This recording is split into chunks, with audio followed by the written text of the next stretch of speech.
What is up, people? BP here, and I'm back. Did you miss me? I'm back like Donald Trump is back on the internet. Oh, yeah. It's good to be back. It's good to be sober because, oh man, do I have a drinking problem? I certainly do. I admit it. Yes, I look nice, looking sharp, got a fresh, clean haircut and everything. But man, vodka makes you feel really good.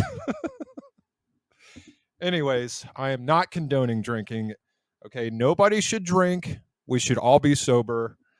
And yeah, but hey, what can you do? I mean, hey, we got problems in life, don't we? Okay, anyways, yeah, scary times to be in right now. First, it was, COVID from 2020, and now we're leading up to like the next world war, I assume.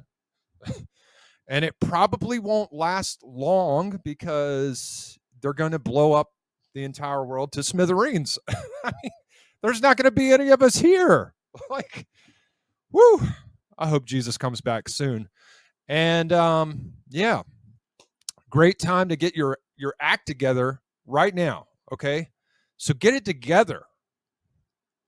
Anyways, yeah, I really hope. I hope things work out. I really do because I don't want to go to war with Putin. Are you kidding me? Like he's the most powerful man on earth. Like that would be the dumbest thing. This is don't get me started on politics, okay? It's crazy to me how immediately after the election of you know who, okay, um, now we're going into like global conflicts for real. It's like, what the heck are you guys thinking? Are you trying to get us killed? Apparently so, I guess. I don't know. But, anyways, today I wanted to talk about the topic, what's your excuse? Okay. Recently, I've been talking with people on the internet, and I tend to get into heated debates about religion, the existence of God, and things like that. And it just blows my mind how people can be so anti God, so anti religion. And and I think to myself, how do you how do people get to that point? Okay? And I assume that people go through life and experience problems and either A, give up all hope that there's any God, or B, they just turn against God completely. And such was the case or the temptation for like Job. Okay, when Job was tempted and had everything taken from him, okay, his wife told him, curse God and die, right? That was the temptation. And I assume that a lot of people go through life and experience the similar things or the same things that he did, loss of, wealth, loss of children, whatever.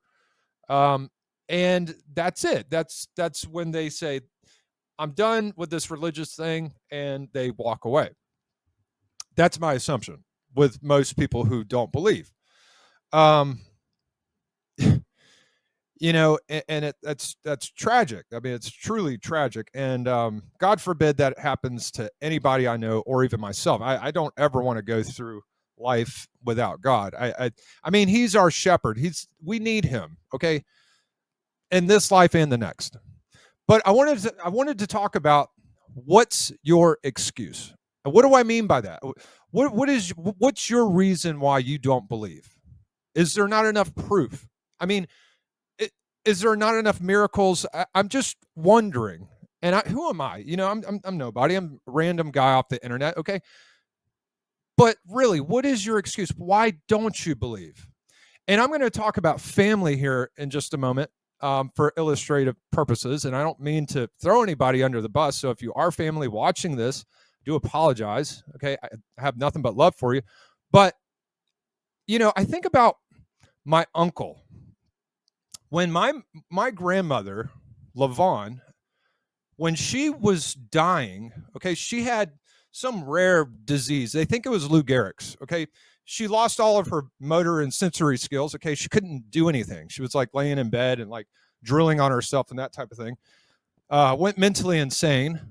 Um, it was a very sad ordeal. I was very young. I was like 4 or 5, but I remember it very vividly. And I I recall the story that my mother told about our uncle, okay, her brother, how he got up in front of the church and made claims like, God is going to heal my mother. She's going to recover. And shortly after he made that speech, it was maybe, I don't know, a couple of years or what. I don't remember how much time went by, but she passed. And shortly after that, we started to notice a change in our uncle.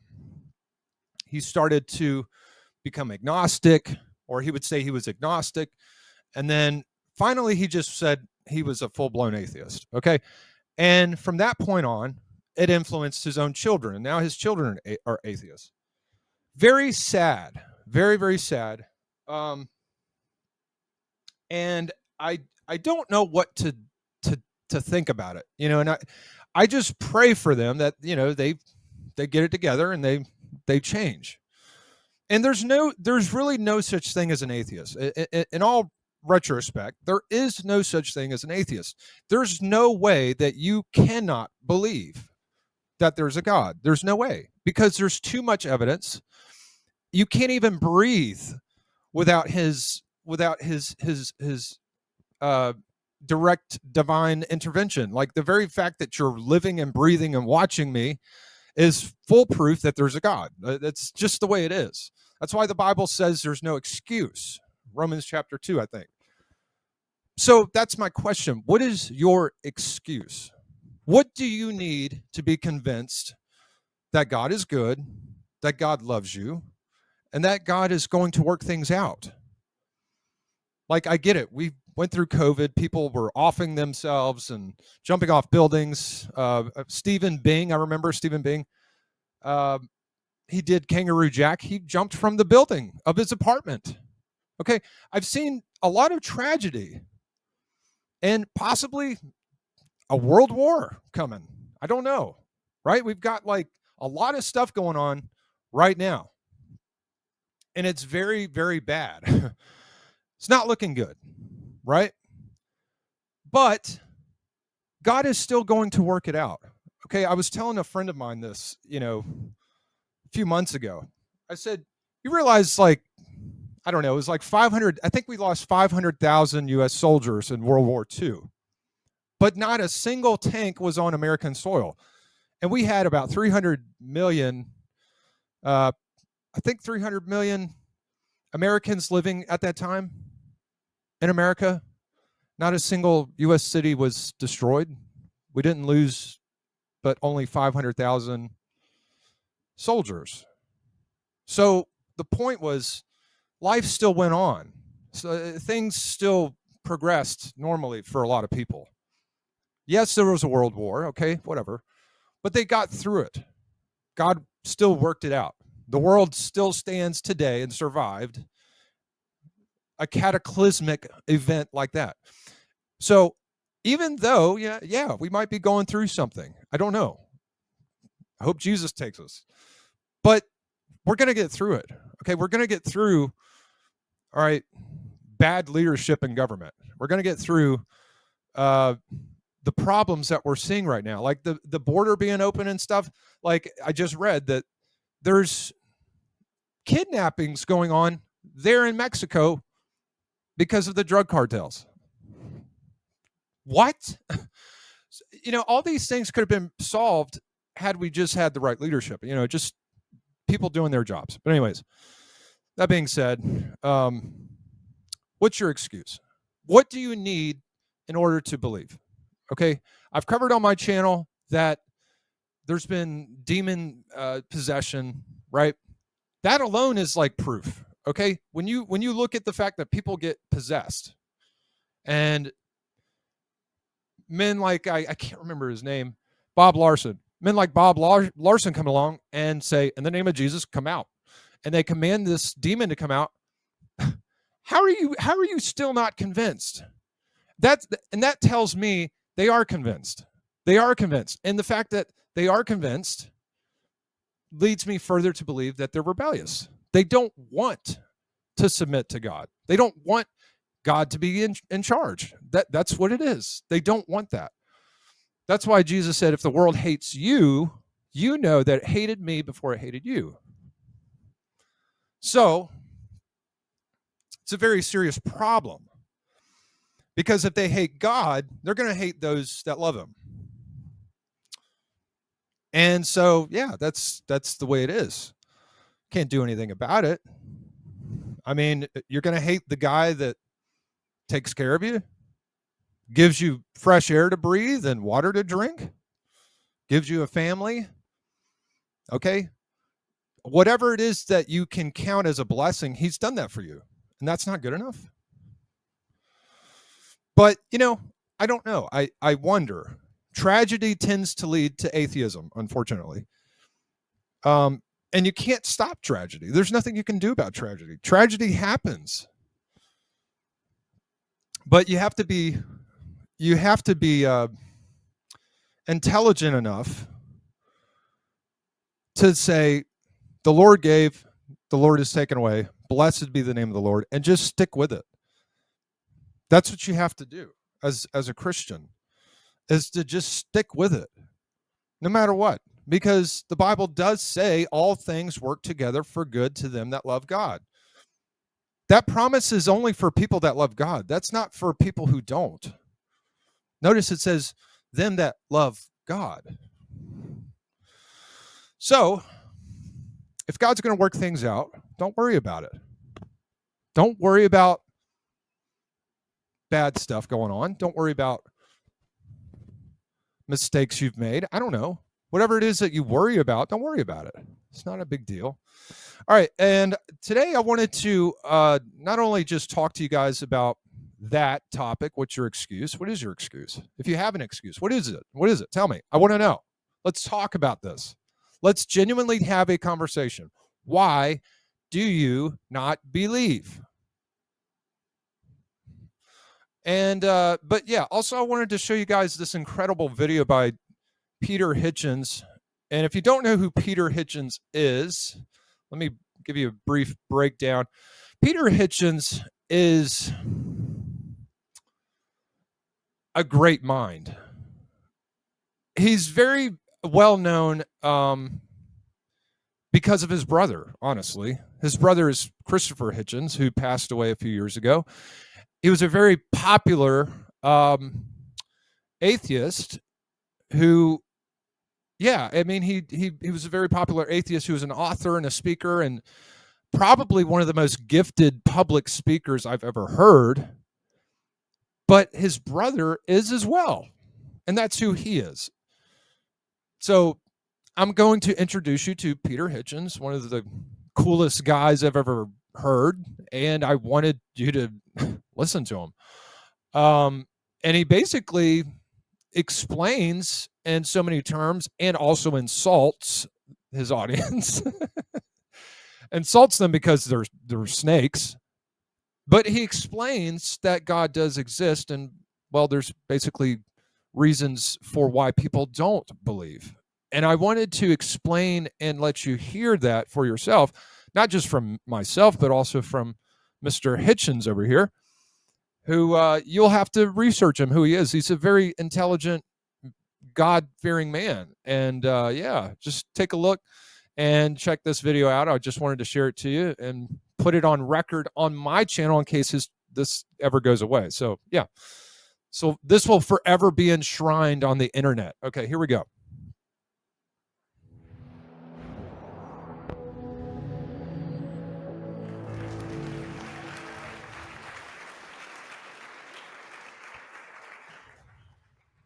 Mr. President, ladies and gentlemen, I hate this argument.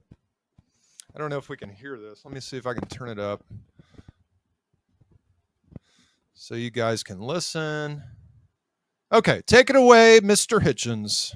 In fact, I loathe taking part in it almost more than any other argument I ever take part in.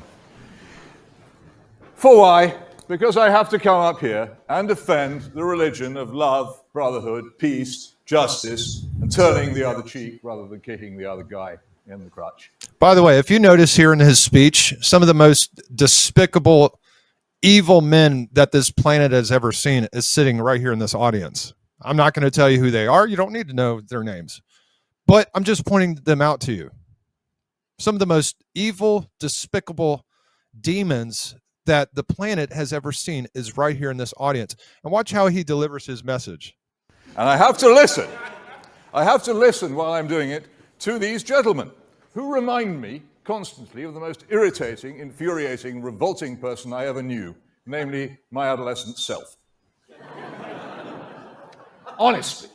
I mean, haven't we all heard it all before? Horus, Mithras, they're all the same. No, they're not all the same. They all disagree with each other. They must be wrong. They can't all be right. This is the stuff of sixth form debate. There has been nothing serious said against the concept of God by the opposition this evening at all. I am expecting something serious to come from the third speaker, but there hasn't been anything so far. I'm really hoping, because it would be nice. Because this is not fundamentally a serious discussion as it has been held so far from the other side. And it's not serious for a very simple reason. It's not arguing about what we ought to be arguing about. I'm going to have a little bit of poetry here for those of you who appreciate that sort of thing. It's from the 38th chapter of the book of Job. God speaks from the whirlwind, and he asks, "Who is this that darkeneth counsel by words without knowledge? Gird up now thy loins like a man, for I will demand of thee, and answer thou me. Where wast thou when I laid the foundations of the earth? Declare, if thou hast understanding. Who hath laid the measures thereof, if thou knowest? Or who hath stretched the line upon it? Whereupon are the foundations thereof fastened? Or who laid the cornerstone thereof?" The answer, ladies and gentlemen, from the opposition is they haven't a clue. Nor have I. Nor has anybody in this room. We haven't the faintest idea. Nothing that any of us could say here tonight could convince anybody that they knew that God existed. What we are discussing here is a matter of opinion. And a matter of opinion, Mr. President, is a matter of choice. And the real question before us is why we choose what we choose. And this is the most fascinating part of the argument, addressed by the most intelligent and interesting atheist, I think, now living, Thomas Nagel, who asks repeatedly, why is it that I and my fellow atheists so much want there not to be a God? Why is it, ladies and gentlemen, they so much want there not to be a God? Why would you want there not to be a God? Why would you want to live in a purposeless chaos in which none of your actions had any significance, in which there was no hope of justice, in which the lives of all those whom you love ended abruptly at death and had no further significance? Why would you want, desire, actively wish to live in a universe as disgusting as that? You'd have to have a very good reason. And I think these gentlemen do have a very good reason, and it's what they never, ever wish to discuss. They don't want justice. They do want the dead to be dead. They do want the universe to be purposeless. They do not want their own individual actions to have any other significance than their immediate effect. You will have to discuss with them why they should be so keen on that proposition. But from our side of the argument, what we say is that if we desire justice for ourselves, we also desire it for other people. And likewise, if we desire it for other people, we require it for ourselves and we bring it upon ourselves. And on the basis of that, we construct, with some difficulty, with a certain amount of historical knowledge, in the case of some of us with an enormous amount of scientific knowledge of the universe, we construct a belief which helps us to discover, insofar as it is possible, what it is we ought to do and how it is we ought to live, in the belief that there is justice, that there is hope, that death is not the end, that our actions have a significance beyond what we immediately do. That really is what we are discussing. Do you want it or do you not want it? If you don't want it, then you can simply turn with raillery and badinage and mock the beliefs of others. I don't care to do that. I think atheists have a serious point of view. I understand why they seem so anxious to press it upon you. And I know, thanks to the general destruction and retreat of institutional Christianity in our society, that many, many people growing up feel under a great deal of conformist pressure because it is very fashionable to follow atheism at the moment. And I also know that a number of people who are, in the end, servants of power are quite anxious to dispel from our society the enormous force of restraint upon power which Christian belief provides. It's interesting that we had, he wasn't properly named, but Laplace quoted earlier on this evening as mocking the idea that he needed any such concept of God because he understood the universe perfectly without it. Quite why it stays up, I don't know, but he thought that he didn't need that explanation. Look up Laplace, some of you, and find out what an extremely nasty piece of work he was. I've no wonder he had no need for the concept of God. People like that don't, because God in our society stands very much against. And this is why I, after many, many years of not believing in God, came round to the view that I would choose to do so and act as if there is a God. God is the principal opposition in our society to lawless, ruthless power. To the bully, to the autocrat, to the despot, to the criminal, to the person who treats his neighbors like dirt. Fundamentally, once we have dispensed with that concept in our society, we are left with nothing. Now, the atheists don't wish to discuss this because they know exactly what I'm saying. They're very well aware of the implications of what I'm saying for society in general. They know perfectly well that if everybody didn't believe in God, the comfortable lives they live in extremely agreeable suburbs, where they can trust people not to cheat them and rob them and mug them and rape them, would come to an end. They want to keep the secret to themselves. They want to have all the joys, not just now, all the joys and all the advantages provided by Christianity, but not pay the dues. No, not just now, because I'm just finishing. I normally do, but this evening I've decided not to. I've decided just to give them a Christian kicking. And that is why, when you challenge the atheist side on this very point, they run from it, refusing to discuss it. That is why nobody ever answers Thomas Nagel's question. Why is it that they so much want there not to be a God? Well, I'll tell you exactly why. It's for precisely the same reasons as I very much want there to be one. Vote for the motion, please. It's the exact same reason why a thief or a murderer doesn't want there to be police. That's the exact reason. They don't want accountability. Accountability. I cannot talk today. I apologize. But yeah, they don't want to be held accountable for anything. They don't want anybody telling them what to do. And that's, that's a lot of guys men typically are very unagreeable, and that's a problem. You should agree. Think about it. Agree with God, agree with authority. It's going to go in your favor anyways. When you do that, you end up getting what you want. When you agree, just go along. It's okay. It's like, oh, the law does not want me to choke this person. Just agree with it. Agree with the law. Why is that a problem? Why do you want to choke this guy? Do you want somebody choking you? No. So just agree with it. Agree with whatever God says. Just go with it. It's okay. It's okay. I've used that principle in my own personal life, like with relationships.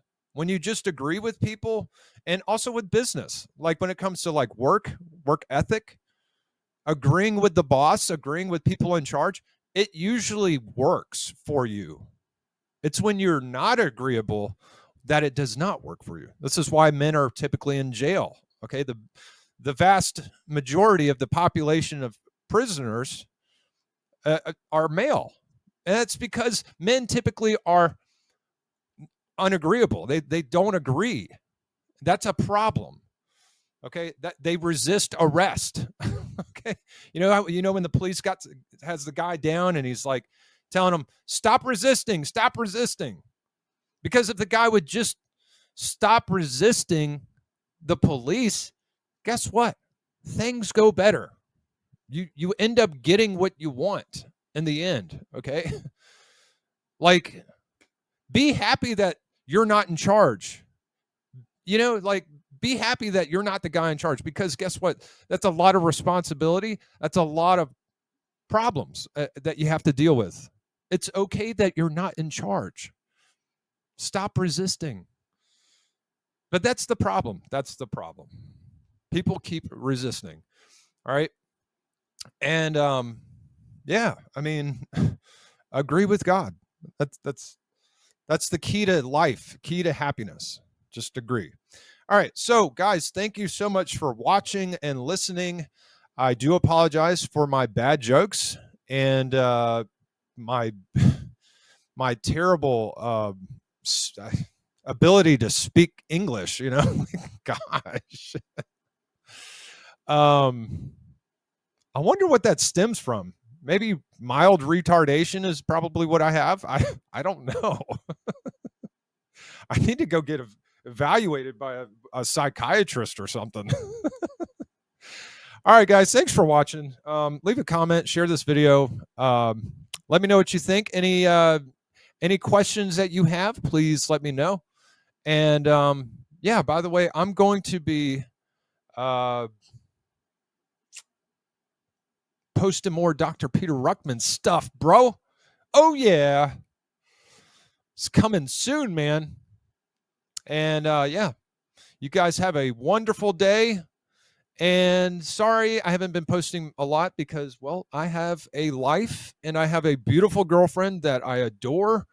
And she gets a lot of my time, a lot of my time and a lot of my attention. And she's probably texting me right now, asking for that as we speak, because we're about to go to church together.